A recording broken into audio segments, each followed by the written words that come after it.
Hello everyone. तो इस video में हम क्लासिफिकेशन ऑफ फोर्स पढ़ेंगे। लास्ट वीडियो में हमने फोर्स पढ़ा था, फोर्स का इंट्रोडक्शन और साथ ही साथ उसका डायग्रामेटिक रिप्रेजेंटेशन और ग्राफिकल रिप्रेजेंटेशन। तो चलिए आज हम क्लासिफिकेशन ऑफ फोर्स पढ़ते हैं। फोर्स क्या होता है हमने लास्ट वीडियो में पढ़ लिया था। अब इसमें क्लासिफिकेशन ऑफ फोर्स पढ़ते हैं। Force related to human body, that is force acting on human body can be divided into two types, external force और internal force. Here we can see external और इंटरनल। ओके, सबसे पहले हम बात करते हैं एक्सटर्नल फोर्स की। External force क्या होता है? Okay, external force are those force which are applied from outside the body. मतलब कि अगर कोई भी फोर्स आउटसाइड द बॉडी लग रहा है उसी को हम लोग एक्सटर्नल फोर्स बोलते हैं। Okay, the source of force is applied from external to the body.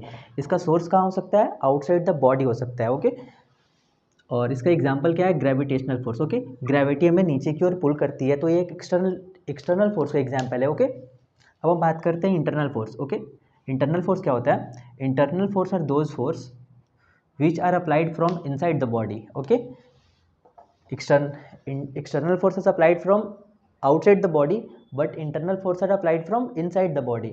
और इसका सोर्स ऑफ फोर्स क्या होगा? Internal to the body. इसका सोर्स एक्सटर्नल था, इसका सोर्स इंटरनल है। इन दोनों में यही डिफरेंस है। ठीक है, और इसका एग्जांपल हो सकता है मस्कुलर फोर्स, जो कि मसल हमको एक्शन करवाती है। मस्कुलर फोर्स होता है फ्रिक्शन हो गया, रेसिस्ट करती है भी कोई भी एक्शन उसके। और उसके बाद क्या होता है? Externally applied resistance. एक्सटर्नली हम कोई रेजिस्टेंस अप्लाई करते हैं, जैसे कोई भी हमने फंक्शन कर रहे हैं। ओके, और कोई रेजिस्टेंस हमने रेजिस्टेंस लगा रहे हैं। ठीक है, तो हमारा एक्सटर्नल फोर्स हो गया। ओके, लास्ट वीडियो में हमने डायग्रामेटिक रिप्रेजेंटेशन पढ़ा था और मैथमेटिकली रिप्रेजेंटेशन भी पढ़ा था। तो उसका यूजेस क्या क्या होता है वो इस वीडियो में हम कवर करेंगे। यहाँ पे देख सकते हैं आप, मैथमेटिकली और डायग्रामेटिकली रिप्रेजेंटेशन है। ठीक है, उसका यूजेस कह रहा है क्या होता है, मतलब कि कोई complex force acting different position, posture and motion. कोई भी हमारा पोजीशन है, पोस्चर है या मोशन है, उसमें कॉम्प्लेक्स फोर्स लग रहे हैं तो उसी को सिंप्लीफाई करने के लिए हमारा डायग्रामेटिक रिप्रेजेंटेशन और मैथमेटिकल रिप्रेजेंटेशन यूज़ होता है। ओके, और ये क्या प्रोवाइड करता है? Basis of therapeutic uses.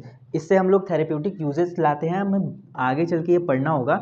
इससे क्या होता है? हमारा पेन रिड्यूस होता है, रीस्टोरिंग फंक्शन। ओके, और इंक्रीजेज मोशन, ये इंक्रीज है। ओके, इंक्रीजेज मोशन, इससे हमारा मोशन इंक्रीज होता है। ओके, आई होप आप सबको ये समझ में आया होगा। अगर समझ में आया होगा तो वीडियो को लाइक कर देना, चैनल पे नया हो तो चैनल को सब्सक्राइब कर देना। अगर इसका नोट्स चाहिए तो टेलीग्राम पे इसका नोट्स से मिल जाएगा, और कोई किसी तरह का भी डाउट हो तो आप कमेंट बॉक्स में पूछ सकते हो। ओके।